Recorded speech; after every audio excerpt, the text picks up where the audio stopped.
नमस्कार दोस्तों, मेरा नाम है सोनाली और आज हम बात करेंगे written constitution versus unwritten constitution के बारे में। देखिए, रिटन कॉन्स्टिट्यूशन यानी लिखित संविधान एक ऐसा कॉन्स्टिट्यूशन जिसमें आर्टिकल्स या प्रोविजंस को स्ट्रक्चर्ड और कोहेसिव तरीके से कोडिफाई करके लिखा गया होता है।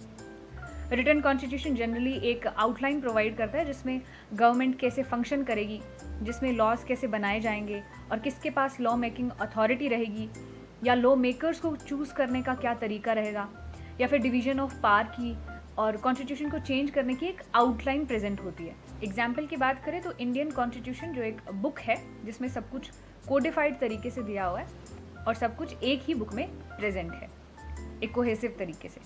लेकिन अनरिटन कॉन्स्टिट्यूशन की बात करें तो इसमें कोई ऐसी बुक नहीं होती है, बल्कि बहुत सारे वेराइटी ऑफ लॉज और कन्वेंशंस रहते हैं जो इजीली चेंज किए जा सकते हैं। एग्जाम्पल की बात करें तो इसमें Canada, China, New Zealand, Israel included है, जिनके पास कोई स्ट्रक्चर्ड रिटन बुक नहीं है। इसके अलावा रिटन कॉन्स्टिट्यूशन में कोडेड प्रोविजंस या फिर आर्टिकल्स और कॉन्स्टिट्यूशन के बनने के बाद के लॉज के बीच में एक डिस्टिंक्शन पाई जाती है। लाइक कॉन्स्टिट्यूशनल लॉज और स्टैट्यूटरी लॉज में एक डिफरेंस रहता है।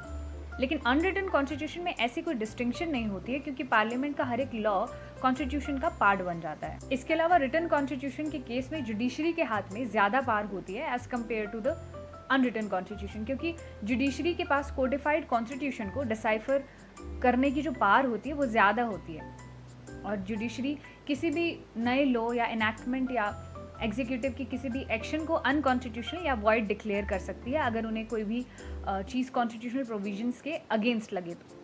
लेकिन अनरिटन कॉन्स्टिट्यूशन में जुडिशरी की पावर लेजिस्लेचर के आगे बहुत लिमिटेड रहती है और जुडिशरी लेजिस्लेचर की किसी भी इनैक्टमेंट या लॉ को नल और वॉइड या फिर अनकॉन्स्टिट्यूशनल डिक्लेयर नहीं कर सकती है।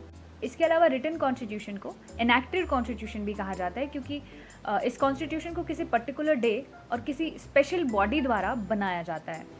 लेकिन अनरिटन कॉन्स्टिट्यूशन की बात करें तो ये एक इवॉल्विंग कॉन्स्टिट्यूशन होता है जो किसी पर्टिकुलर डे को अडॉप्ट या इनैक्ट नहीं किया जाता है, ना ही किसी सिंगल बॉडी द्वारा बनाया जाता है, बल्कि over the period of time ये इवॉल्व होता रहता है। इसके अलावा रिटन कॉन्स्टिट्यूशन रिजिड या फ्लेक्सिबल दोनों तरह का हो सकता है, डिपेंड करता है कि कॉन्स्टिट्यूशन को अमेंड करना कितना मुश्किल या ईजी होगा।